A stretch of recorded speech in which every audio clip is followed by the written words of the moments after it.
আমার একটা ছোট ভাই ছিল। সে ক্লাস ষষ্ঠ শ্রেণীতে পড়ে। সে আমাকে প্রায় বলতো, আপু আমি তোমাকে বিয়ে করতে চাই। তার মুখে এসব কথা শুনে আমি বলেছিলাম এ হয় না। তারপর একদিন রাতে হোটেলে নিয়ে যা করেছিলা তা যদি জানতে চান তাহলে গল্পটি মনোযোগ দিয়ে শুনুন। আমার নাম সুমাইয়া। বাবা মায়ের আদুরে একমাত্র মেয়ে আমি। আমার পরিবারে দুই ভাই এক বোন। আমার বড় ভাইয়ের নাম আবুল আর ছোট ভাইয়ের নাম শিমুল। আমি কলেজে সেকেন্ড ইয়ারে পড়ি। আমার বয়স ২০ বছর। আমার লাইফ আর ১০টা মেয়ের মতো স্বাভাবিক না। অনেকেই বাজে মন্তব্য করতে পারেন। কিভাবে বিচার করবেন সেটা আপনাদের ইচ্ছা। আমি কলেজের ফার্স্ট ইয়ারে পড়ি। আমার ছোট ভাই শিমুল মাত্র ক্লাস ষষ্ঠ শ্রেণীতে পড়ে। শিমুলকে আমি ছোটবেলা থেকে অনেক স্নেহ করতাম। শিমুলকে আমি বোকা ভাবতাম, কারণ ও সব সময় বোকা হয়ে থাকত।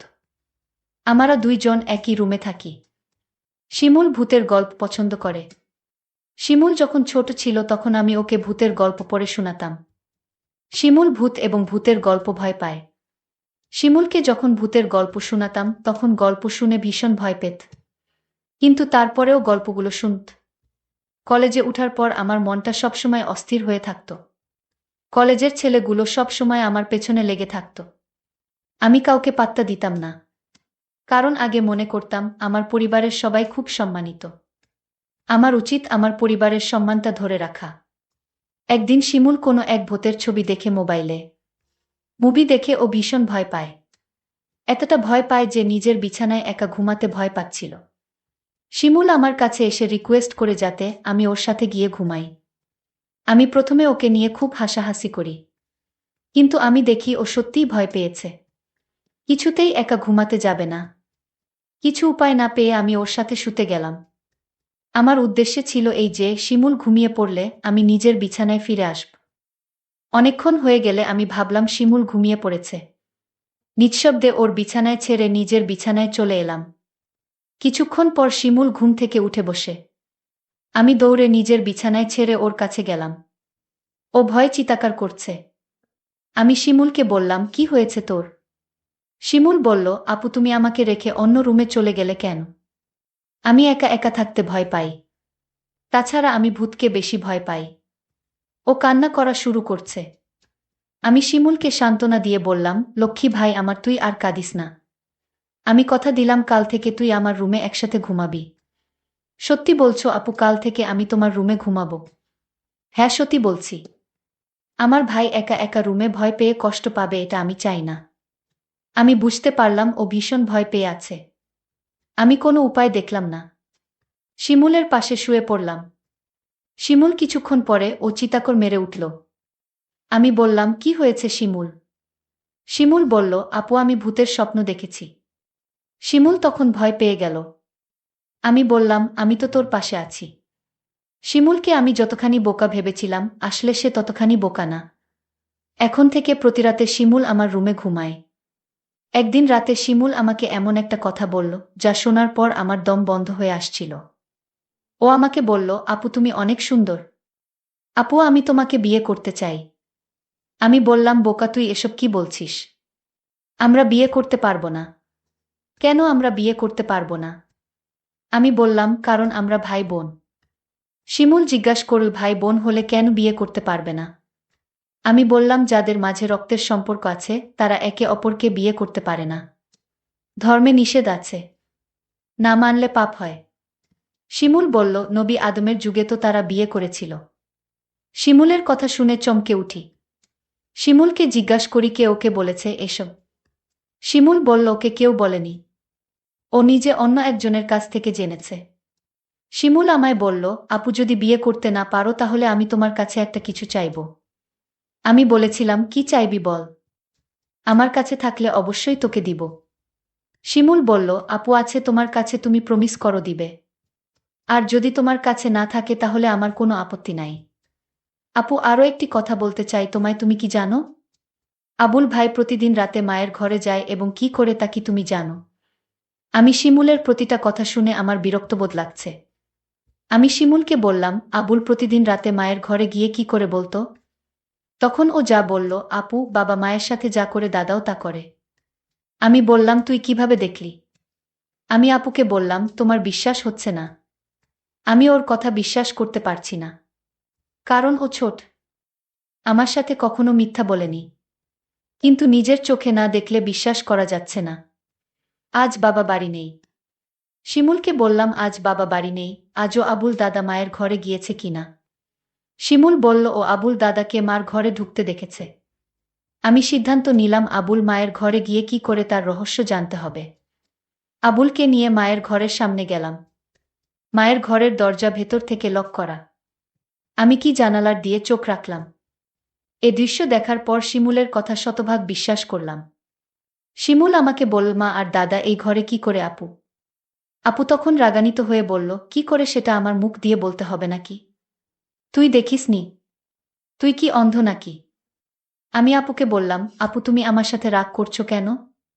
আমি আবার কি করলাম আপু? কাল বাবা আসলে আমি বাবাকে বলে দিব মা আর দাদার কথা। বাবা জানলে বাবার মনে অনেক কষ্ট হবে। আমাদের সুন্দর পরিবারটা নষ্ট হয়ে যাবে। আমাকে এই পরিবার বাঁচাতে হবে। আমি শিমুলকে ঘরে নিয়ে আসলাম। শিমুলকে বললাম, আমাদের পরিবার একটা সম্মানিত পরিবার। আমাদের ঘরের কথা বাহিরের মানুষ জানলে আমাদের সম্মান নষ্ট হয়ে যাবে। ঠিক আছে আপু, আমি বাবাকে কিছু বলবো না। শুধু তুমি যদি আমার একটা কথা রাখো। আমি আমার পরিবারকে বাঁচাতে। আমি শিমুলকে বললাম, তুই বল তোর মনের কথা, আমি রাখব। শিমুল তখন আমায় জিজ্ঞাসা করল, সবাই পারলে আমরা কেন পারব না? কি করতে হবে সেটা বলবি তো? আমি বললাম, আপু তোমার কাছে একটা রাত ধার চাই। তুমি কি দিবে? আপু বলল, রাতে আবার কি করবি? যা বলবি ঘুরিয়ে না বলে সোজা বলে ফেল। আমার ছোট ভাই তখন বলল, আপু দাদা আর মা যা করে আমরা তাই করব। শিমুল, তোর কি মাথা ঠিক আছে? তুই কি বলছিস একবার ভেবে দেখেছিস? আমি আপুকে বললাম, তুমি আমার কথা রাখবে কি সেটা বলো। আমি বললাম, নিয়ম নেই। শিমুল জানতে চাইল, নিয়ম কারা বানায়? আমি বললাম, বড়রা। শিমুল বলল, বাবা সবার বড়। শিমুল বাবাকে বলে নিয়ম বানাবে। শিমুলকে বাবার কাছে যাওয়া থেকে আটকাতে হবে। কিন্তু শিমুলকে কোনোভাবে বোঝানো যাচ্ছে না। আমি ভাবলাম, শিমুল খুব বড় নয়, সবে ক্লাস ষষ্ঠ শ্রেণীতে পড়ে। তাছাড়া ও বোকা, মানসম্মান বিষয়ে তার কোনো জ্ঞান নেই। আমি বললাম, আমি যদি শিমুলের কথা রাখি, তাহলে ওকে চুপ রাখা যাবে। মা আর দাদার ঘটনা বলা যাবে না। আমি বললাম, শিমুল তোর কথায় আমি রাজি। তবে একটা শর্ত আছে। শিমুল বলল, কি শর্ত আপু? আগামী মাসে বাবা মা আমাদের পরিবারের সবাই ঘুরতে যাব চট্টগ্রাম। আর যেদিন আমরা চট্টগ্রাম যাব সেদিন তোর ইচ্ছা পূরণ করব। আমি বললাম, ঠিক আছে। আমি সেই অপেক্ষায় রইলাম। 1 মাস পর বাবা আর মা আমাদের সবাইকে ডেকে বললেন তারা চট্টগ্রাম যাবেন ঘুরতে। তাই আমাদের সবাইকে জানিয়ে দিলেন। আমি বাবার কথা শুনে আমার অনেক ভালো লাগছে। এতদিন পর আমার মনের ইচ্ছা পূরণ হবে। আজকের মতো আমি খুশি কোনোদিন হয়নি। আমরা চট্টগ্রামের উদ্দেশ্য করে রওনা দিলাম। তারপর চট্টগ্রামের এক হোটেলে গিয়ে আমাদের পরিবারের সবাইকে নিয়ে উঠলাম। শুধু 2টো রুম ভাড়া নিতে পারলেন। বাবা আর মা নিজেদের জন্য একটা রুম নিলেন। আর আমাদের 3 ভাই বোনদের জন্য অন্য রুমটা দিলেন। আমরা সারাদিন চট্টগ্রামের দর্শনীয় স্থান ঘুরলাম। সন্ধ্যায় ক্লান্ত হয়ে হোটেলে ফিরলাম। ফ্রেশ হয়ে খাওয়া দাওয়া সেরে যে যার রুমে চলে গেলাম ঘুমানোর জন্য। রুমে 2টো ডাবল বেড ছিল। একটাতে আমি শুলাম আর অন্যটাতে শিমুল আর আবুল দাদা। আমরা সবাই ক্লান্ত ছিলাম, তাই বিছানায় শুতেই চোখে ঘুম চলে এলো। আবুল দাদা ঘুমিয়ে গেছে। আমারও ঘুম ধরেছে, এমন সময় শিমুল আমার কাছে চলে এল। আমি কোথায় শোবো, আমার তো আবার ভূতেরে ভয় লাগে। আমি বললাম, তাহলে আমার পাশে এসে ঘুমাতে। বাইরে বৃষ্টি হচ্ছিল। পরিবেশটা ঠান্ডা ঠান্ডা ছিল। আমি আর শিমুল এক বেডে শুয়ে পড়লাম। রাত যখন গভীর হলো, আমি আপুকে কানে কানে বললাম, আপু আমার কথাটা মনে আছে তো? আপু বলল, মনে আছে। আপু বলল, এখন চুপচাপ ঘুমিয়ে পড়। আমি আপুকে বললাম, আপু ঘুমালে হবে। তাহলে তুমি যে আমায় কথা দিয়েছিলে তার কি হবে? আপু বলল, শোন, আজ তো পাশের বেডে আবুল দাদা শুয়ে আছে। বড় ভাই যদি জেগে যায় তাহলে সমস্যা হবে। আমি আপুকে বললাম, তাহলে এখন কি উপায়? আপু বলল, তুই চিন্তা করিস না। কাল এর একটা ব্যবস্থা করব। আপু, কাল কি ব্যবস্থা করবে? আজ পারলে না, এখন তুমি বলছো কাল পারবে। আমি তোরে কথা দিলাম তুই একদম ঠান্ডা মাথায় ঘুমা। দেখিস আমি সকালে কি করি। তারপর সকাল হলো। আমরা একটা রেস্টুরেন্টে গিয়ে সবাই খাবার খেতে বসলাম। খাওয়া দাওয়া সেরে আমি মাকে ডাক দিয়ে বললাম, মা আমরা আজ এক রুমে আবুল দাদাকে নিয়ে থাকতে পারবো না। আপু মাকে বুঝিয়ে বলল, মা কাল রাতে আবুল দাদা এমনভাবে নাক ডাকা শুরু করছিল আমরা সারারাত ঘুমাতে পারিনি। আমার আর শিমুলের জন্য আলাদা একটা রুমের ব্যবস্থা করে দাও। আবুল দাদা বলল, আমি মিথ্যা কথা, আমি কখনো নাক ডেকে ঘুমাইনি। আবুল দাদাকে আমি বললাম, মা আপু ঠিকই বলেছে, দাদা রাতে প্রচুর নাক ডাকে। আমিও সারারাত ঘুমাতে পারিনি। আমার খুব ভয় করে, তার চেয়ে বরং আমাদের অন্য একটা রুমের ব্যবস্থা করে দাও। বাবা বলল, ঠিক আছে, তারা যখন এত করে বলছে তাহলে তাদের জন্য আলাদা একটা রুমের ব্যবস্থা করে দিলেই ভালো হয়।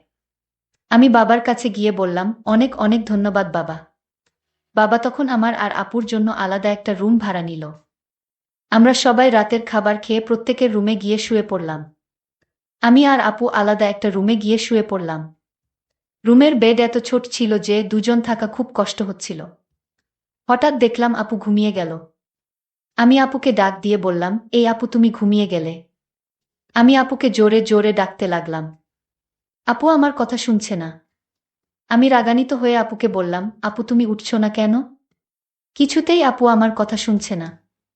আমি আপুকে গ্লাস থেকে পানি নিয়ে তার মুখে ছিটা দিলাম। তাও আপু উঠছে না। আমি আপুকে বললাম, এই আপু আমি কিন্তু এখনই বাবাকে দাদার ঘটনা সব বলে দিব। তুমি যদি না উঠো। তাও দেখছি আপু উঠেনি। আমি ভয় পেয়ে গেলাম। আপু ঘুম থেকে কিছুতেই জাগাতে পারছি না। আমি আর কোনো উপায় না পেয়ে বাবাকে ডাক দিয়ে বললাম, বাবা আপুকে এই যে ডাকছি, আপু তো ঘুম থেকে উঠছে না। বাবা বলল, রাত অনেক হয়েছে, তোর আপু মনে হয় গভীরভাবে ঘুমিয়ে গেছে। যা তুই শুয়ে পড়। সকাল হলে ডাকতে হবে না, এমনিতেই উঠে যাবে।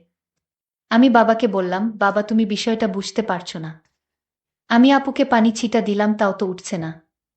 মা তখন আমায় বলল, তুই কি বলছিস? মা তখন আমার সাথে আপুর রুমে আসলো। মা আপুকে ডাক দিল।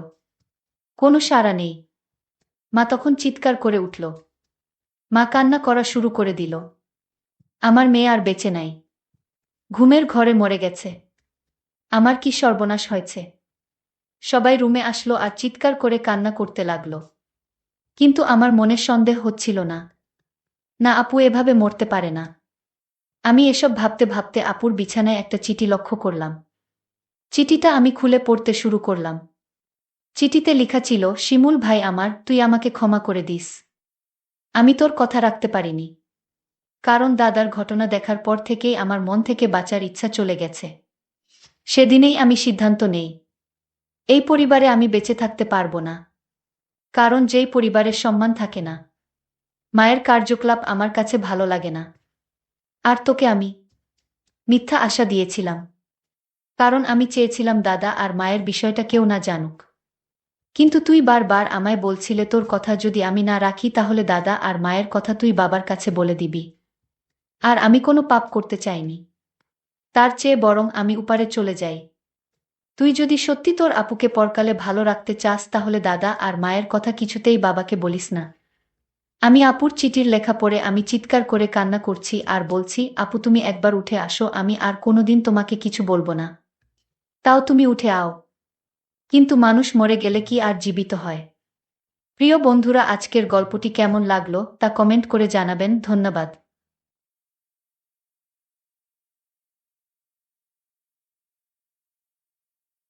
আমি ঘরে একা ছিলাম আর আমি ঘুমের ভান করেছিলাম। আর দেখি সেই কাজের ছেলেটি ধীরে ধীরে আমার দিকে এগিয়ে আসছে। একটু অস্বস্তি অনুভব করছিলাম। কাজের ছেলে এসে আমার কাছেই দাঁড়িয়ে গেল। আমার মনের ভেতর এক ধরনের ভয় আর কৌতূহল কাজ করছিল। কিন্তু তার পরবর্তী আচরণ আমাকে বিস্মিত করল। সে হঠাৎ আমার কাঁধে আলতো করে হাত রাখল। সে মুহূর্তে আমি কিছুটা অবাক হয়ে গেলাম। কিছুক্ষণ স্থির হয়ে রইলাম, কথা বলার জন্য ঠিক কী বলবো তা বুঝতে পারছিলাম না। তারপর সে, আমার নাম পূজা। আমি ছিলাম অনেক সুন্দর আর আকর্ষণীয়। আমি শহরে থাকায় সব সময় মডার্ন শর্ট ড্রেস পরে থাকতাম, যা আমাকে আরও আকর্ষণীয় করে তুলত। আমার স্বামী সব সময় এসব ড্রেস আমাকে দেখতে পছন্দ করতেন। তিনি আমাকে অনেক ভালোবাসতেন। বন্ধুরা রেডি হয়ে যাও, আজকের গল্পটা অনেক বেশি স্পেশাল। কেউ মিস করো না। আর গল্পগুলো ভালো লাগলে ভিডিওটি লাইক, শেয়ার এবং চ্যানেলটি সাবস্ক্রাইব করো প্লিজ। আমার বিয়ে যে পরিবারে হয়েছে সেখানে আমার স্বামী ছাড়া আর কেউ ছিল না। আমার স্বামী তার বাবা মায়ের একমাত্র সন্তান ছিলেন। তার বাবা মা খুবই ধনী ছিলেন, কিন্তু এক দুর্ঘটনায় তারা দুজনেই মারা যান। এরপর সমস্ত সম্পত্তি আমার স্বামীর নামে হয়ে যায়। আমার স্বামী তখন সম্পূর্ণ একা এবং অগাধ সম্পত্তির মালিক ছিলেন। আমাদের বাড়িতে সবকিছুই ছিল, কিন্তু একটাই জিনিসের অভাব ছিল, সন্তান। আমার স্বামী ব্যবসার কাজে খুব ব্যস্ত থাকায় এই বিষয়ে কখনো ভাবেননি। কাজের কারণে তিনি প্রায়ই বিদেশে থাকতেন। আমি বাড়িতে এক রানীর মতো থাকতাম। বাড়ির সব কাজের জন্য কর্মচারী ছিল, তাই আমাকে কিছুই করতে হতো না। দৈনন্দিন রুটিনের মতোই আমার স্বামী আমাকে জানালেন যে তিনি ব্যবসার কাজে বিদেশে যাচ্ছেন। তিনি বললেন, আজ রাতেই আমার ফ্লাইট, তুমি নিজের যত্ন নিও। সেই রাতেই আমার স্বামী বিদেশের উদ্দেশ্যে রওনা দিলেন। আমি রাতটি বেশ শান্তিতে কাটালাম। সকালে ঘুম ভেঙে আমি ঘরের বাইরে তাকিয়ে দেখি আমার ১৬ বছর বয়সী বাড়ির কাজের ছেলে রান্নাঘরে নাশতা বানাচ্ছে। যদিও তার বয়স ১৬, তবে তাকে বড়দের মতো দেখাচ্ছিল। সে দেখতেও অনেক সুন্দর ছিল। খুব মনোযোগ সহকারে সে তার কাজ করছিল। কাজ শেষ করেই সে নিজের ঘরে চলে যেত। তবে আমার মনের এক কোণে তার প্রতি একটা অদ্ভুত আকর্ষণ তৈরি হচ্ছিল। আমি একজন আধুনিক এবং রূপসী নারী ছিলাম। বেশিরভাগ সময় আমি একাকী থাকতাম, যা আমার জন্যে অনেক কষ্টের ছিল। আমার পোশাকগুলোও বেশ আধুনিক ছিল। অন্য কেউ হলে এতদিনে হয়তো আমার প্রতি আকৃষ্ট হয়ে পড়ত। আমি সব সময় ছোট পোশাক পরতে ভালোবাসতাম। কিন্তু আমার এই কাজের ছেলে কখনো আমার দিকে সেভাবে তাকাতই না, যা আমাকে কিছুটা অস্থির করে তুলেছিল। তখনও আমি ছোট পোশাক পরেই ছিলাম, আর পোশাক পাল্টানোর প্রয়োজনও মনে করিনি। সেই অবস্থাতেই রান্নাঘরে গিয়ে পৌঁছালাম। আমি তাকে নিজের দিকে আকৃষ্ট করার চেষ্টা করলেও সে প্রতিবারই আমাকে উপেক্ষা করত। রান্নাঘরে তখন শুধু আমরা দুজনই ছিলাম, আর বাড়িতেও সারাদিন আমরা একাই থাকতাম। কিছুদিন এভাবে কাটতেই আমার মধ্যে তার প্রতি একটা বিশেষ আকর্ষণ তৈরি হতে লাগল। তবে সে যেন এমন এক অদ্ভুত মনের মানুষ ছিল যে আমার মতো সুন্দরী একজন নারীকে একা পেয়েও তেমনভাবে আকৃষ্ট হচ্ছিল না। যতই চেষ্টা করতাম ততবারই ব্যর্থ হতাম। আজও আমি ইচ্ছা করে বিশেষ ধরনের পোশাক পরে তার সামনে এলাম এবং বললাম, আমার জন্য নাশতা তৈরি করে দাও তো, একটু তাড়াতাড়ি। সে একবার তাকিয়ে চোখ নামিয়ে নিল এবং বলল, আমি আপনাকেই নাশতা বানিয়ে দিচ্ছি ম্যাডাম। তার এমন সরলতা যেন আমাকে আরও বিভ্রান্ত করে তুলল। হঠাৎ আমার মনে হল, যখনই আমি তার সামনে যাই সে সবসময় কোনো না কোনো কাজে ব্যস্ত থাকে। তাই সে হয়তো চোখ এড়িয়ে যায়। মনে হল তাকে ফাঁকা সময়ের সামনে পাওয়া দরকার। মাথায় একটু চিন্তা এলো। একদিন তাকে বললাম, আজ আমার শরীরটা ভালো লাগছে না, তাই নাশতা আমার ঘরে নিয়ে এসো। আমার কথায় সে একটু থেমে গেল, কারণ এ পর্যন্ত আমার ঘরে কোনো পুরুষ কাজের ছেলে যায়নি। সাধারণত তারা রান্নাঘর কিংবা বাইরের কাজেই সীমাবদ্ধ থাকত। সে কখনোই আমার ঘরে প্রবেশ করেনি। তবে আজ আমি তাকে ঘরে ডেকে আনলাম। আমি ভাবছিলাম, সে তো একজন পুরুষ, যতই উপেক্ষা করুক আমার মতো আকর্ষণীয় একজন নারীকে এড়াতে পারবে না। ঘরে গিয়ে আমি একদম স্বাভাবিকভাবে বসে রইলাম। কিছুক্ষণ পর সে দরজায় নক করল। আমি তাকে ভেতরে আসতে বললাম। সে একটু দ্বিধাগ্রস্ত হয়ে ঢুকল এবং খাবারটি রেখে চলে যাচ্ছিল। তখনই আমি তাকে থামিয়ে দিলাম। আমি তাকে বললাম, তুমি একা একা রান্নাঘরে এত কাজ করো, নিশ্চয়ই ক্লান্ত হয়ে পড়ো। তোমার সাহায্যের জন্য যদি আর কেউ দরকার হয় তবে আমাকে বলো। কথা বলার একটা অজুহাত খুঁজছিলাম, যেন সে আমার দিকে কিছুটা আকৃষ্ট হয়। কিন্তু সে মাথা নিচু করে দাঁড়িয়ে থেকে বলল, না ম্যাডাম, আমার কোনো সমস্যা নেই। আগে বড় এক পরিবারে কাজ করেছি, যেখানে অনেকের জন্য খাবার বানাতে হতো। এখানে তো দুইজনের জন্যই করতে হয়, তাই আমার জন্য কাজ সহজ। এরপর আমি বললাম, একটা বিষয় আমাকে খুব ভাবায়। তুমি কি আমার একান্ত কথা শুনবে? সে কিছুটা বিস্মিত হয়ে আমার দিকে তাকাল। আমি বললাম, আমার স্বামী আমাকে সবসময় স্বাধীনতা দিয়েছেন, কিন্তু এই স্বাধীনতার অর্থ এতটা স্বাধীন ভাবিনি যে আমাকে বাড়ির যুবক কাজের লোকদের মাঝে একা রেখে তিনি চলে যাবেন। আমি বললাম, আমার স্বামী তোমার উপর এত বিশ্বাস করেন কেন? তোমার মধ্যে এমন কি আছে? আমার প্রশ্ন শুনে সে কিছুক্ষণ চুপ থাকল। তারপর বলল, এটা তো আপনার স্বামীই বলতে পারবেন। আমার কাজ এই বাড়ির দায়িত্ব পালন করা, আর সেটা আমি যথাযথভাবে করছি। যদি কোনো অভিযোগ থাকে তাহলে আপনি তাকে জানাতে পারেন। সে চলে যাওয়ার চেষ্টা করছিল, তখনই আমি বললাম, আমার তোমার উপর বেশ কিছু অভিযোগ আছে। আমার কথায় সে একটু অস্থির হয়ে গেল, কারণ আমার সুরে কিছুটা কড়াভাব ছিল। সে ভেবেছিল আমি হয়তো তার কাজ নিয়ে অসন্তুষ্ট, আসলে আমার মনোভাব অন্যরকম ছিল। সে চিন্তিত হয়ে বলল, আপনার কি অভিযোগ আছে আমার বিরুদ্ধে? আমি তো সবসময় চেষ্টা করি যাতে আপনাকে কোনো অসুবিধা না হয়। আমি বললাম, এই বাড়িতে রাতে একা থাকলে আমার একটু ভয় লাগে। আমি চাই আমার সঙ্গে একটি সাহায্যকারী থাকুক, কারণ বাড়ির সবাই কাজ শেষে কোয়ার্টারে চলে যায়। আমার কথা শুনে সে কিছুটা বিস্মিত হল। আমি ইচ্ছা করেই তাকে কিছুক্ষণ আমার ঘরে রাখতে চেয়েছিলাম, মনে মনে নিশ্চিত ছিলাম যে সে আমার দিকে বেশিক্ষণ তাকিয়ে থাকতে পারবে না। আমার সামনে খাবার ছিল, তবে তখন আমার মন সেই নতুন কাজের ছেলেটির দিকে চলে গিয়েছিল, যার বয়স মাত্র 16। আমাদের কথোপকথন চলছিল এবং হঠাৎ খেয়াল করলাম, তার দিকে তাকিয়ে থাকতে থাকতে আমার দৃষ্টি একসময় তার দিকে নেমে এলো। আমি একটু থমকে গেলাম। আমার এমনভাবে তাকানো দেখে ছেলেটি একটু অস্বস্তিতে পড়ল এবং কৌতূহলী চোখে তাকিয়ে বলল, ম্যাডাম, এসব বিষয়ে আপনার স্বামীর সঙ্গে শেয়ার করুন। এরপর সে দ্রুত ঘর থেকে বেরিয়ে গেল, আর আমি চুপচাপ বসে ভাবতে লাগলাম, যাকে এতদিন শুধু কাজের ছেলে ভেবেছিলাম, সে যেন সম্পূর্ণ আলাদা এক ব্যক্তিত্ব। এই চিন্তা আমার মাথায় ঘুরতেই থাকল। এরপর আমি নীরবে তাকে লক্ষ্য করতে শুরু করলাম। পরদিনও আমি তাকে আমার ঘরে আসতে বলার চেষ্টা করলাম, কিন্তু সে সোজাসাপটা বলে দিল, আমি বাজারে যাচ্ছি, তাই নাশতা বাইরে করে নিন। তার কথায় আমি অবাক হয়ে গেলাম। কেন যেন তাকে নিয়ে আর কোনো আদেশ দিতে পারছিলাম না। মাঝে মাঝে সে আমাকে লুকিয়ে দেখত। একদিন দুপুরে ঘুম থেকে উঠে মনে হল তার জীবনটা কেমন তা জানার ইচ্ছে হল। তাই আমি কোয়ার্টারের দিকে পা বাড়ালাম, কারণ সে কোয়ার্টারে থাকে। যেন দেখার চেষ্টা করি তার জীবনযাত্রা কেমন। জানতাম সে কোয়ার্টারেই থাকে। তাকে নিয়ে আমার কৌতূহল যেন দিন দিন বাড়ছিল।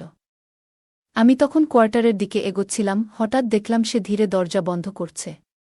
আমি চুপচাপ দাঁড়িয়ে তার দিকে তাকিয়ে রইলাম।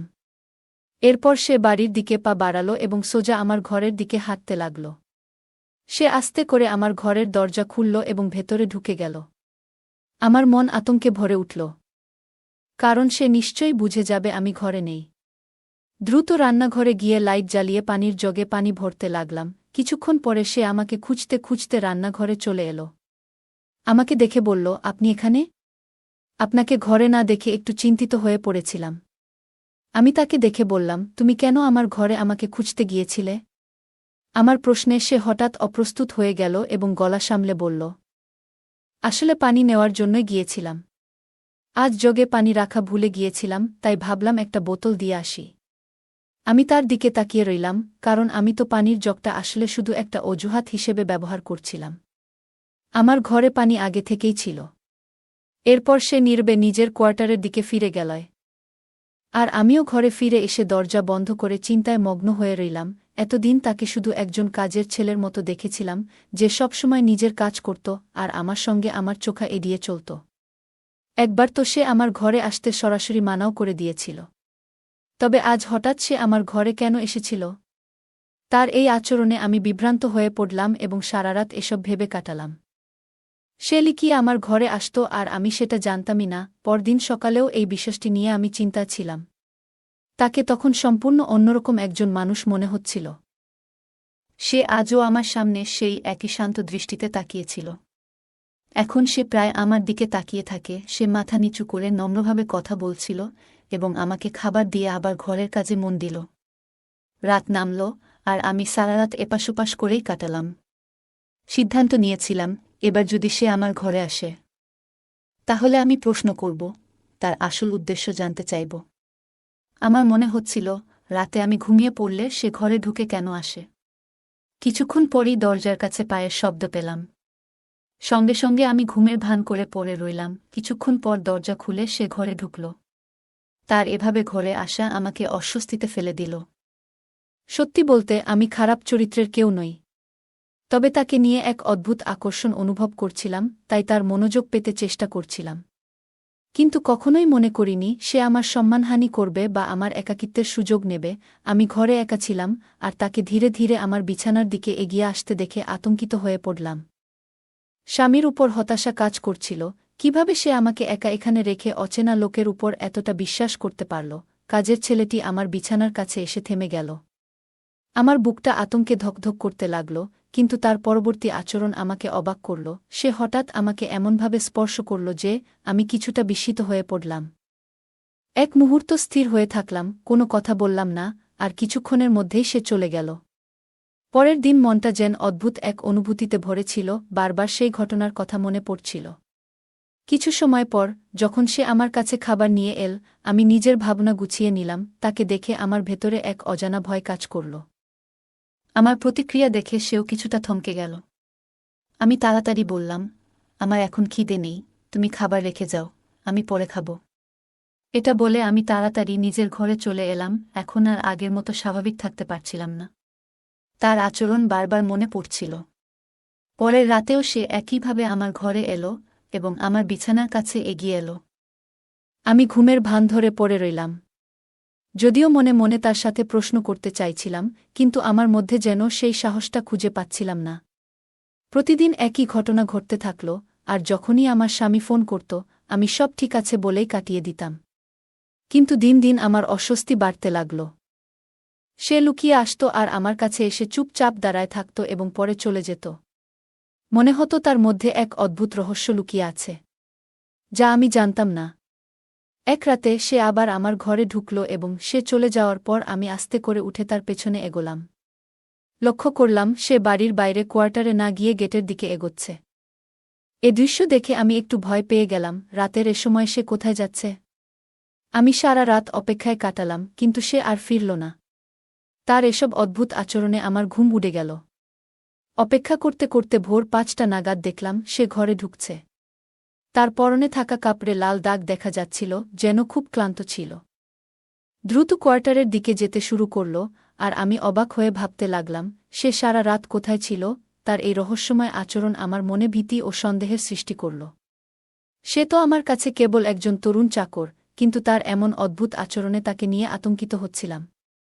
আগে তার কাছাকাছি থেকে ভয় পেতাম না, কিন্তু এখন তার প্রতিদিনের এই রাতের কার্যকলাপ আমার মনে অস্বস্তি বাড়াচ্ছিল। রাতে আমার ঘরে এসে যাওয়ার পর সে কোথায় যেত এবং কেন ভোর ৫টা নাগাদ ফিরে আসত, এই সব কিছু ভাবতে গিয়ে আরও ভয় বাড়ছিল। আমার স্বামী প্রতিদিন কাজ থেকে ফিরলে খুবই ক্লান্ত থাকত এবং তার জামাকাপড়ও বেশ নোংরা হয়ে যেত। আমি ছোটবেলা থেকে খুবই যত্নে বড় হয়েছি, তাই এই ধরনের পরিস্থিতি দেখে ভীত হয়ে যেতাম। আমার মানসিক শান্তি বিঘ্নিত হচ্ছিল, যার ফলে আমি প্রায় অসুস্থ হয়ে পড়ছিলাম। একদিন আমার স্বামী আমাকে ফোন করে আমার স্বাস্থ্যের খোঁজখবর নিল। কথা বলতে গিয়ে আমি চোখের পানি ধরে রাখতে পারলাম না এবং তাকে বললাম যে আমার একজন কাজের মহিলা প্রয়োজন। আমি এখানে একা পুরুষ কর্মচারীদের সাথে থাকতে আরামবোধ করি না। আমার স্বামী আমাকে শান্ত করার চেষ্টা করল এবং বলল, তুমি এখনও বাইরের জগৎ সম্পর্কে ভালোভাবে জানো না। অনেক সময় এই ধরনের গৃহকর্মীরা বিশ্বস্ত না হয়ে চুরি করে বা সমস্যা সৃষ্টি করে। তাই আমি তোমার নিরাপত্তার ব্যাপারে চিন্তিত। কিন্তু আমি এই কর্মচারীকে পুরোপুরি বিশ্বাস করি। আমি শিগগিরই বাড়ি ফিরে আসব। তার এই কথাগুলো শুনে আমি অবাক হলাম। আমার মনে হচ্ছিল, কেন আমার স্বামী এই কর্মচারীর উপর এতটা বিশ্বাস করছে। তাকে বললাম, তুমি ঠিক বলেছ, সবাইকে বিশ্বাস করা যায় না। অনেক সময় মানুষ মুখোশ পরে আমাদের মতো সরল মানুষদের বোকা বানায়। এরপরে আমি নিজেও একটু আতঙ্কিত হয়ে পড়েছিলাম, এই ভেবে যে হয়তো এই কর্মচারী তেমন ভালো নাও হতে পারে যতটা আমার স্বামী তাকে মনে করছে। তবে আমার স্বামী আমাকে বলল, আমি তাকে চোখ বন্ধ করেই বিশ্বাস করি। এ বিষয়ে যদি কেউ আমাকে কিছু উল্টোপাল্টা বলে, তাও আমি বিশ্বাস করব না, কারণ আমি নিশ্চিত যে সে তোমার সাথে কিছু ভুল করতে পারে না। তাকে নিয়ে আমার পূর্ণ আস্থা আছে। আমার স্বামীর এই কথাগুলো শুনে আমি খুব চিন্তায় পড়ে গেলাম। মনে হলো হয়তো আমার স্বামী আমার কথাগুলো বিশ্বাস করবে না। সত্যিটা জানাতে চাইছিলাম, তবে সেদিন আর কথা বাড়ালাম না, কিন্তু একা একা চিন্তা করতে করতে আরও বিচলিত হয়ে পড়লাম। গৃহকর্মীর দৈনন্দিন কাজের রুটিন আগের মতোই চলছিল। রাতের বেলায় সে বাড়ির ভেতর ঘুরে বেড়ায়, যখন তখন বেরিয়ে যায়। তার এই আচরণে আমি আতঙ্কিত হয়ে পড়লাম। বারবার ইশারায় স্বামীকে জানাতে চেষ্টা করলাম, কিন্তু সে কিছু শুনতে চাইছিল না। একদিন আমি শেষমেশ স্বামীকে বলে বসলাম যে একজন স্বামীর উচিত তার স্ত্রীর কথায় বিশ্বাস রাখা। আমি জানি এই কর্মচারী আসলে যেমন দেখায় তেমন নয়, এবং সে মাঝে মাঝে বেশ অদ্ভুত আচরণ করে। আমার কথা শুনে স্বামী অবাক হয়ে বলল, কেন, সে এমন কি করে যা তোমাকে ভীত করে তুলছে? আমি তো তোমার কথা কিছুই বুঝতে পারছি না। আমি কিছু বলার আগেই হঠাৎ সেই গৃহকর্মী চায়ের কাপ নিয়ে এসে আমার সামনে দাঁড়াল এবং আমাকে কঠিন চোখে তাকাল। আমি আতঙ্কে জমে গেলাম। কথার প্রসঙ্গ পাল্টে তাড়াতাড়ি ফোন রেখে দিলাম। সেই চাকর এসে বলল, আপনার স্বামীর সাথে অকারণে এ ধরনের কথা বলে তাকে চিন্তিত করবেন না। যদি আমার উপর আপনার কোনো সন্দেহ থাকে সরাসরি আমাকে জিজ্ঞাসা করুন। আমি তো কখনো আপনার সাথে খারাপ কিছু করিনি এবং সব সময় খুব নম্রভাবেই কথা বলেছি। আপনি নিশ্চিন্ত থাকুন, আমি আপনাকে কোনো ক্ষতি করব না। তার কথাগুলো নম্র শোনালেও আমি বুঝতে পারছিলাম সে আসলে আমাকে সতর্ক করছে যেন আমি আমার স্বামীকে কিছু না বলি। আমি চুপ করে থাকলাম। তার দৃষ্টি নিজের থেকে সরাতে বললাম, না, তোমার উপর সন্দেহ নেই, তবে একাকিত্ব ও ভয় আমায় কাবু করে ফেলছে। আমি একা থাকতে পারছি না, তাই চাইছি যেন একজন মহিলা সহকারী আমার সাথে থাকে। সে আমাকে এক ধরনের ভাবলেশহীন চোখে কিছুক্ষণ দেখে নিয়ে বলল, আপনি চিন্তা করবেন না। এখন থেকে আপনার আর ভয় লাগবে না। আমি নীরবে মাথা নাড়লাম, কিন্তু মনে মনে সিদ্ধান্ত নিলাম যে আমার স্বামীকে সব বলতেই হবে। এরপর থেকে গৃহকর্মী যেন আমাকে নজরে রাখার কাজ শুরু করল। আগে কাজ শেষ করেই কোয়ার্টারে চলে যেত, কিন্তু এখন সে সারাদিন বাড়ির আশেপাশে ঘোরাঘুরি করত এবং প্রায়ই আমার ঘরের দিকে উকি দিত। তার এই অদ্ভুত আচরণে আমি ভয় পেতে শুরু করলাম। আমার মনের অবস্থা ক্রমেই খারাপ হয়ে উঠছিল। অসহায়ত্ব যেন চরমে পৌঁছে গিয়েছিল। না পারছিলাম আমার স্বামীকে কিছু বলতে, না পারছিলাম এই গৃহকর্মীর থেকে মুক্তি পেতে। আমার মনে হচ্ছিল সে যেন আমাকে নিজের নিয়ন্ত্রণে নিয়ে ফেলেছে। ঠিক সেই সময় আমার স্বামী আমাকে জানালেন যে তিনি বাড়ি ফিরছেন। এই খবর শুনে আমার মুখে আনন্দের ছোঁয়া এলো। আমি অপেক্ষা করতে লাগলাম যেন সামনে বসে তাকে সব কিছু জানাতে পারি। কিছুদিন পর আমার স্বামী বাড়ি ফিরে এলেন। কাজের ছেলে আবার আগের রুটিনে ফিরে গেল, কাজ শেষ করেই বাইরে চলে যাচ্ছিল। আমি তখন স্বামীর সাথে একান্তে সময় কাটাচ্ছিলাম। আমার অবস্থা দেখে স্বামী অবাক হয়ে বললেন, তুমি এত দুর্বল হয়ে পড়েছ কেন? বাড়ির সব ব্যবস্থাই তো রয়েছে, আর এই গৃহকর্মীও তো বলেছে যে সে তোমার বেশ খেয়াল রেখেছে। আমি তার উপর বিশ্বাস করি, সে নিশ্চয়ই ঠিকমতো খেয়াল রেখেছে। তবে কি এমন কি ঘটেছে যা তোমাকে এমন দুর্বল করে দিয়েছে? তার কথা শুনে আমি চুপচাপ তাকিয়ে রইলাম। তখনও তিনি গৃহকর্মীকে একজন ভালো কর্মচারী হিসেবেই দেখছিলেন। আমি বললাম, আমার সমস্যার কারণ এই চাকর। আমি তার সাথে স্বস্তি পাচ্ছি না। আমি চেয়েছিলাম যেন কোনোভাবে আমার স্বামী তাকে দূরে রাখে। প্রতিদিন সে আমার ঘরে আসত, আর আমি চাইলেও কিছু করতে পারছিলাম না। আমি জানতাম সে বুঝে গেছে যে আমি তার উদ্দেশ্য সম্পর্কে সচেতন। আমার কথা শুনে স্বামী গভীরভাবে চিন্তায় পড়লেন এবং বললেন, আমাকে ক্ষমা করো। আমি জানতাম না যে সে এমন হতে পারে। অন্ধবিশ্বাস করেছিলাম। তার চোখে অবিশ্বাসের ছাপ ছিল, তবে আমি তাকে বোঝাতে সক্ষম হলাম যে এটাই সত্য। সে আমার স্বামীকে এতটাই মানসিক কষ্ট দিয়েছিল যে একদিন তার শরীর খারাপ হয়ে যায় এবং তাকে হাসপাতালে নিয়ে যেতে হয়। আমি খুবই উদ্বিগ্ন হয়ে পড়লাম, যদি স্বামীর কিছু হয়ে যেত, তবে আমি নিজে বাঁচতে পারতাম না। আমার স্বামীর জন্য চোখের পানি ফেলছিলাম, তখনই হঠাৎ সেই চাকর এসে বলল, আপনি কি এমন কিছু বলেছেন যা তার এ অবস্থার কারণ হয়েছে? আমি অবাক হয়ে বললাম, তিনি আমার স্বামী, আমি যখন ইচ্ছা তার সাথে কথা বলতে পারি। সে আমার কথা শুনে চলে গেল। 10 দিন পর আমার স্বামী সুস্থ হয়ে বাড়ি ফিরলেন। আমি চুপচাপ ছিলাম এবং তাকে বললাম, আমি আসলে কোনো গোপনীয় কিছু বলিনি। বাড়িতে কিছুই ঘটেনি, শুধু চাইছি তুমি আমার পাশে থাকো। আমি তাকে বোঝানোর চেষ্টা করলাম, কিন্তু তিনি বললেন, তুমি এভাবে কথার প্রসঙ্গ বদলাচ্ছ কেন? আমি নিশ্চয়ই সেই গৃহকর্মীকে জিজ্ঞেস করব এবং তাকে বাড়ি থেকে বের করে দেব। আমি বিশ্বাস করতে পারছি না, এতদিন তাকে ভরসা করে এসেছি, অথচ সে আমাদের এমনভাবে ঠকিয়েছে। স্বামীর কথায় আমি অস্বস্তিতে পড়লাম। তিনি মানসিক চাপে ছিলেন এবং দৃঢ় সিদ্ধান্ত নিয়েছিলেন গৃহকর্মীর সাথে কথা বলার। কিন্তু আমি ভীত ছিলাম, কারণ মনে হচ্ছিল, যদি আমার স্বামী গৃহকর্মীর সাথে কথা বলেন, তবে সে হয়তো তাকে আরও বিপদে ফেলবে। আমি ভেবেছিলাম আমার স্বামীকে গৃহকর্মীর কাছ থেকে বিপদে পড়তে দিই না। তাকে এ বিষয়ে বোঝানোর অনেক চেষ্টা করলাম, কিন্তু তিনি একবারও শুনলেন না।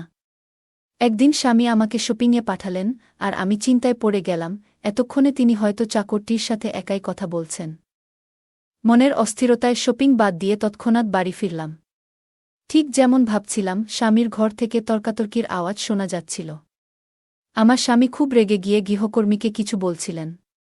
তার কথায় আমি হতবাক হয়ে গেলাম। আমার স্বামী বলছিলেন, আমি তো বলেছিলাম সেই তাবিজটা সতর্কতার সাথে আমার স্ত্রীর উপর থেকে সরিয়ে বাইরে গিয়ে মাটিতে পুঁতে রাখতে। আমি এটি সন্তান লাভের জন্য সংগ্রহ করেছি। আসলে সে অসুস্থ আর তাই তাকে জানাতে চাইনি। গোপনে তোমাকে দিয়ে এই কাজটি করাতে চেয়েছিলাম, কিন্তু হয়তো সে কিছু সন্দেহ করেছে। এ কথা শুনে আমি কান্নাজড়িত অবস্থায় ঘরে ঢুকলাম।